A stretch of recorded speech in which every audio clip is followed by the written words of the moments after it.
The concept of rewilding has been embraced in many European countries since the end of the 20th century, with attention soon turning to Exmoor ponies as ideal recruits. The aim of rewilding is to turn the clock back to before humans transformed the land, primary for cultivation.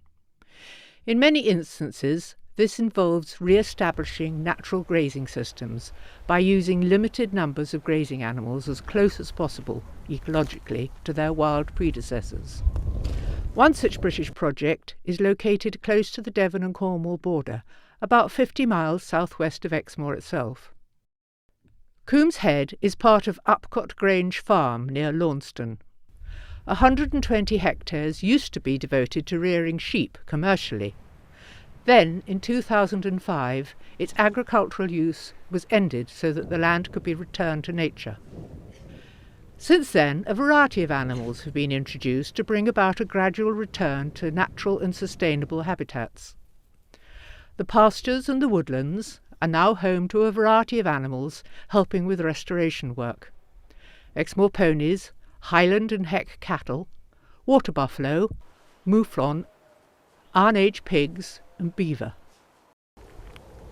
Others, once part of the British fauna, are being reintroduced, including wildcat, water vole and white stork.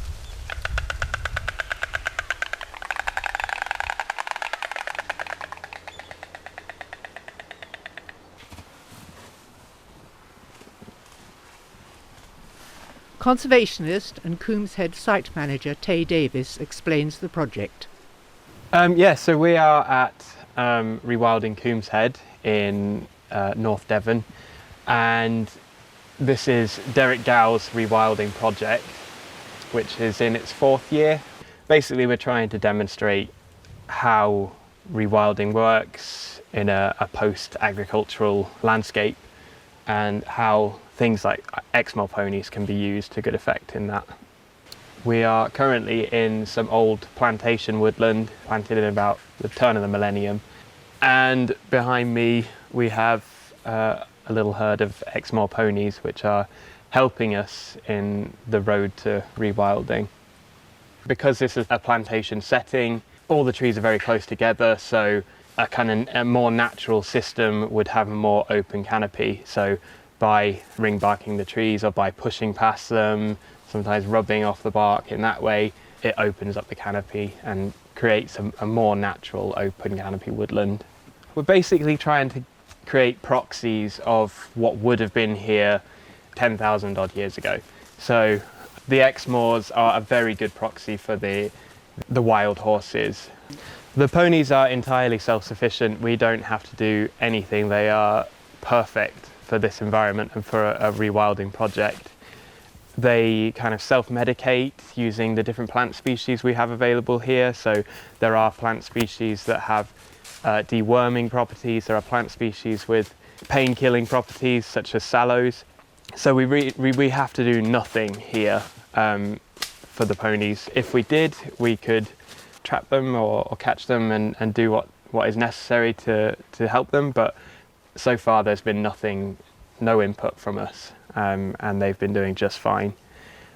I mean, Exmoors, they're very successful. They've done everything that we want them to. Certainly here they are, I think, they're my favourite animals here in terms of their behaviour, their wildness. They have been used to great effect. They are the classic conservation grazing species, certainly in uplands, but they are being used more and more in different settings, so in wetland settings and in places like this, which is just a kind of a farm that is being turned over to rewilding. So we have basically a harem here, so we've got a stallion with a whole load of females, and we do have at least 2 foals from this year, so just helping that genetic diversity within the breed. At the moment we do still have a lot of grass around, so they are still eating a lot of the grass that was present as when it was a pasture land.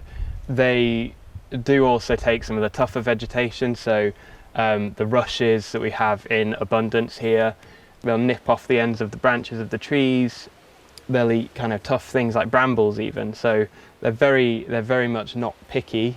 So they create a much more diverse landscape structure. At the moment we have this woodland, it's very close canopy, everything is planted very close together, so in this sense they will open up the canopy, let light into the understory, and that creates a much more natural woodland setting.